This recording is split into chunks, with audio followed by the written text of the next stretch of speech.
Alrighty, so we have Pip asking on YouTube, is it okay to leave a kilt pin on a kilt after use, as in hanging it up in the closet? Yeah, there's a couple different takes on it. Some people don't like poking the pin through the kilt. So I know some people will say, I have a kilt pin per kilt. They have 10 kilts, they have 10 kilt pins, and that is the kilt pin for that kilt. Other people think that it's gonna, pull at the cloth or hang slightly, and the weight of it, if it's a heavier kilt pin, the weight of it can kind of distort the threads a little bit.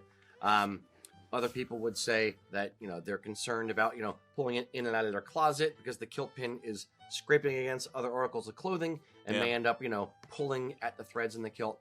So it's your mileage, it's whatever you want to do. Some people like it, some people don't. Ultimately, it doesn't matter.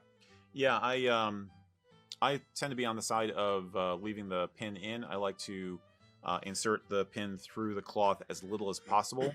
To minimize, potentially damaging the cloth. I will change out pins for occasions on certain kilts, but I do certainly have certain pins which are my favorites to go with certain kilts, and assuming the kilt is comfortably between washings, then I will be inclined to leave that favorite pin for that kilt on that kilt so that I'm not poking more holes through the fabric. I also try to find the original hole if I can, if I'm replacing a pin, and sometimes you can. That said, you can also kind of move the fabric around, rub the fabric with yourself to close the hole, because it's wiggle it, not rub it. Wiggle it. I'm trying to think of the right word, but the amount of damage that your pin would do to the kilt is pretty minimal. I mean, I guess the catching on something makes sense, but I'm more concerned about a kilt pin catching on things during the day than I am it catching on the edge of my closet door. I will point this out as well.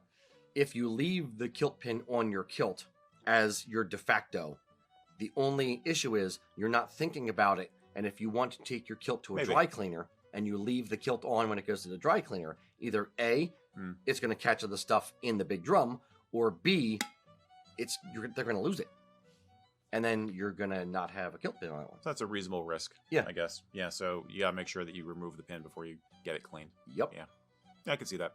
And since my memory is absolutely shot, I wouldn't do that. Because I'd forget to do it. Yeah, but I've had times when I was vacuuming, like I was vacuuming production or something in the old days, and the cord of the vacuum would get caught on the top of my pin. Yeah. That drove me up the wall. But I've never had a problem with leaving a pin on a kilt in the closet. Completely tangential story, just because I can. Okay. 22 years old, 23 years old. Parents out of the house. Yeah. Pair of painter's pants with the hammer loop. Okay. Big party. Oh no. And the kitchen cabinets had, the pulls, but it was like a little spike sticking up, a little spike sticking down. My pant hammer loop ripped the cabinet door off. Ooh. And I was actually didn't live there at the time. I was having a party at their house. My brother lived there still. And I was like, I had to run out to the store and figure out how to fix a kitchen cabinet before my parents got home. Yes. So things catch on things and can destroy cabinet doors.